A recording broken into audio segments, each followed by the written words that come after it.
Hey everyone, and welcome. If you're an economics student with your sights set on the Indian Economics Service, then you've absolutely come to the right place. You know how important it is to have a clear roadmap. So in this explainer, we're going to break down the entire IES syllabus to give you just that, a clear, direct guide to get you where you want to go. For so many of you, this isn't just another exam, is it? It's the dream examination. It's what all those years of studying economics have been leading up to.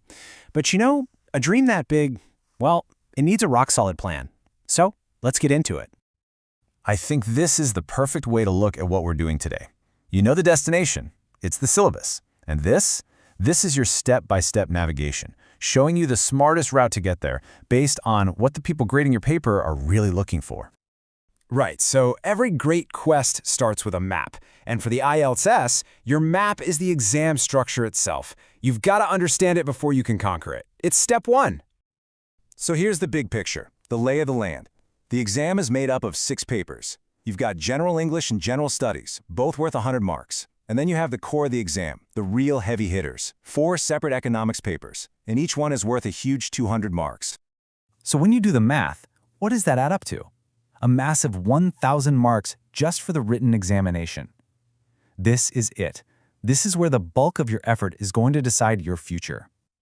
But wait, there's more. After you've gotten through the written exam, there's another 200 marks for what UPSC calls the personality test. Now, this is really interesting because they've already tested your knowledge, right? This part is about something different. It's about your character, how you present yourself, and how you represent India on a global stage. All right, let's zoom in on the heart of this map, those 4 economics papers. They make up 800 of the 1,000 written marks. This is where the battle is really won or lost. Okay, Paper I, this is all about your fundamentals. Think of it as the foundation of the entire house. Part A covers the whole sweep of microeconomics, everything from consumer demand all the way to welfare theory. Then Part B gives you the toolbox, the quantitative methods, math, stats, econometrics that let you actually prove those theories. Now, Paper 2 is where we zoom way out to the big picture. And honestly, a lot of people find this one the most challenging. It connects 4 massive pillars: the history of economic thought, the nuts and bolts of macroeconomics, theories of growth and development, and the whole web of international trade. Nailing this paper means you can see how all these huge ideas fit together. And that brings up a super important point about Paper 2.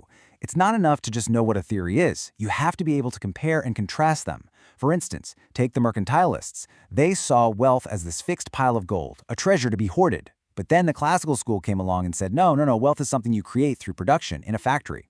The examiners want to see you analyze that kind of fundamental clash of ideas. Paper 3 is where the theory hits the road. It's all about policy and the real world. You're diving into public finance, basically how governments manage their money. You'll tackle the supercritical fields of environmental and industrial economics. And it covers the changing role of the state in planning, looking at institutions like Niti Aayog, which is India's main policy think tank.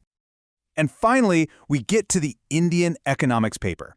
This is where all that theory gets grounded in the very specific story of India's economy, from its history of development and finance all the way to the modern challenges we see in agriculture, industry, foreign trade, and banking.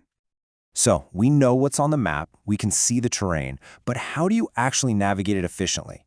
Let's talk strategy, because a champion's preparation is all about targeted effort, not just pulling all-nighters. Here's the simple, but trust me, an incredibly powerful method. It's just 3 steps.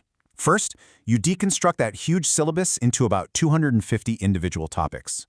Second, you create notes for each topic, and here's a pro tip, use loose-leaf paper. That makes it super easy to update and reorganize them. And third, the most crucial step of all, you have to constantly link these static, textbook concepts to what's happening in the news right now. Because this is what the examiners are really searching for, a dynamic answer. They don't want you to just spit back what you read in a textbook.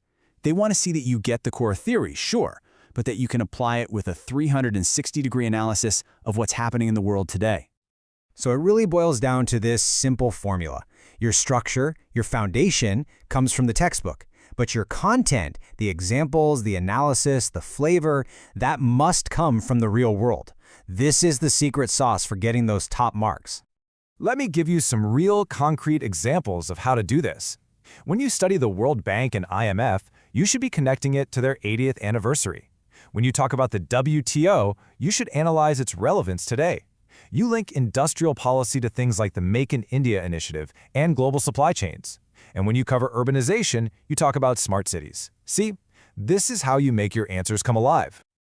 Okay, we've gone deep on the economics papers, but what about those final trials, the general English and general studies papers? For these, your strategy has to be a little different. It's all about efficiency. You really have to apply a cost-benefit analysis here. Think about it.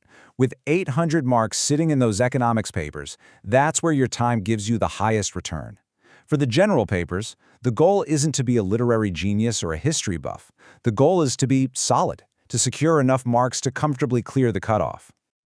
And this chart shows you exactly what that strategy looks like in practice. Aiming for a solid 40 marks out of 100 in both general English and general studies is a smart, totally achievable target. If you hit that, you've got a combined score of 80, which is a strong foundation that very often puts you in a safe position to clear that overall cutoff. So, there you have it. The map is in your hands. The path is laid out for you. Your quest is crystal clear. The only question left is, what's your first step going to be to make that dream a reality?